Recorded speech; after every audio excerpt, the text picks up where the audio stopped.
भाजपा के जनमंच को विक्रमादित्य सिंह ने बताया, झंड मंच भाजपा नेताओं को सरकारी खर्च पर खिलाई जाती थी धाम, जनहित की योजनाओं को नहीं किया जाएगा बंद। हिमाचल विधानसभा बजट सत्र के दौरान पूर्व सरकार के द्वारा चलाए गए जनमंच कार्यक्रम को लेकर सदन में बुधवार को जमकर हंगामा हुआ। इसको लेकर जहां पूर्व सरकार द्वारा द्वेष की भावना से इस कार्यक्रम को बंद करने के आरोप लगाए जा रहे हैं, वहीं सत्ता पक्ष द्वारा फिजूल खर्ची के गंभीर आरोप लगाए गए हैं।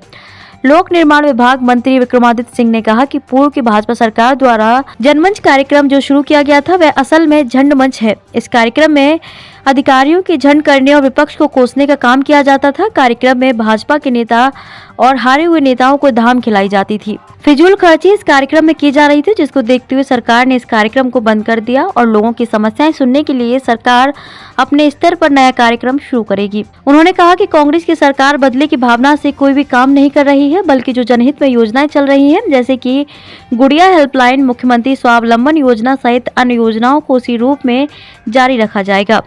विक्रमादित्य सिंह ने कहा कि मुख्यमंत्री द्वारा जो बजट पेश किया गया है वह नई सोच के साथ पेश किया गया है। पहले बजट में इस तरह की नई सोच नहीं देखने को मिली है। प्रदेश में ग्रीन स्टेट की बात आज तक नहीं हुई है। आज ये समय की मांग है कि इस तरह की बात हो और चर्चा की जानी चाहिए। विश्व के अंदर पर्यावरण में बदलाव देखने को मिल रहा है, ग्लेशियर पिघल रहे हैं, बेमौसम बारिश हो रही है। मुख्यमंत्री ने पहल की है। वहीं उन्होंने भाजपा पर निशाना साधा और कहा कि 5 साल तक नेशनल हाईवे का भाजपा गुणगान करते रहे हैं। पहले विपक्ष में रहते आरोप लगाते थे, लेकिन अब तथ्यों के ऊपर बात कर रहे हैं। अभी तक एक भी नेशनल हाईवे स्वीकृत नहीं मिल पाई है। यहाँ पर सरकार को जनमंच बंद करने को आपने भी खूब घेराबंदी यहाँ पर सरकार इस तरीके से देखिए, मैंने अभी अपने जब सदन में चर्चा में भाग ले रहा था तो मैंने सदन में भी ये बात करी कि ये एक नया बजट है, एक नई सोच के साथ ये बजट आया है। अगर हम पहले की बजटों के पन्नों को उठाकर देखें तो उसमें इस तरीके की एक नई सोच हमको देखने को नहीं मिलेगी। ग्रीन एनर्जी की और ग्रीन स्टेट की आज तक प्रदेश में बात नहीं हो पा रही थी, मगर ये समय की मांग है कि इस तरीके की बात हो, क्योंकि आज जिस तरीके से लगातार प्रदेश के अंदर, देश के अंदर, विश्व भर के अंदर जो आज पर्यावरण में चेंजेस हम देखने को मिल रहे हैं, आर्कटिक ओशन है, एंटार्क्टिक ओशन है, जिस तरीके से उसमें बर्फ़ पिघल रही है, बेमौसमी बारिश हो रही है, बरसातें हो रही है, इस बारी विंटर्स में आपकी सर्दियों में बिल्कुल भी बर्फ़ नहीं पड़ी, तो इन चीज़ों के ऊपर बात करना लाजमी है,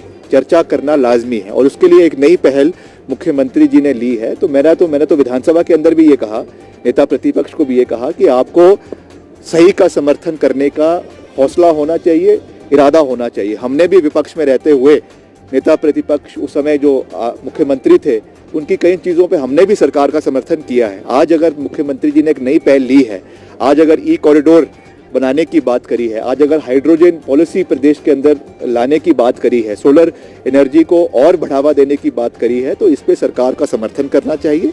और इसके अलावा जो और भी कार्य प्रदेश के अंदर शिक्षा प्रणाली को मजबूत करने के लिए पॉलिसी आपकी जो है इंडस्ट्रियल पॉलिसी नई लाने की बात करी है, या और चीज़ें जो प्रदेश के अंदर लाने की बात करी है, अगर उसमें से जो अच्छे पॉइंट्स है उसका सरकार का समर्थन करना चाहिए।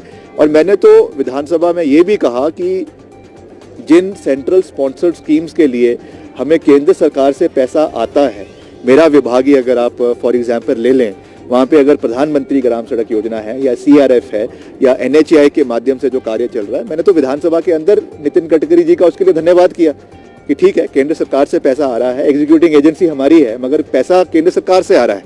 मगर 5 साल ये नेशनल हाईवे का गुणगान प्रदेश के अंदर करते गए, क्या हुआ वो नेशनल हाईवे का? आज एक भी नेशनल हाईवे उसमें से बनने को तैयार नहीं है, अभी तक उसकी DPR नहीं। पहले तो हम विपक्ष में रहते हुए केवल आरोप लगाते थे, आज मैं ये बात एज PWD मिनिस्टर तथ्यों के ऊपर कह रहा हूँ कि एक भी नेशनल हाईवे की स्वीकृति अभी तक नहीं मिली है। पहले वो 69 थे, 69 से कम होकर 25 हुए, 25 से कम होकर आज वो 9 हुए, अब वो 9 की इन प्रिंसिपल अप्रूवल भी अभी तक केंद्र सरकार से नहीं मिली है। इसके एवज में मैं धन्यवाद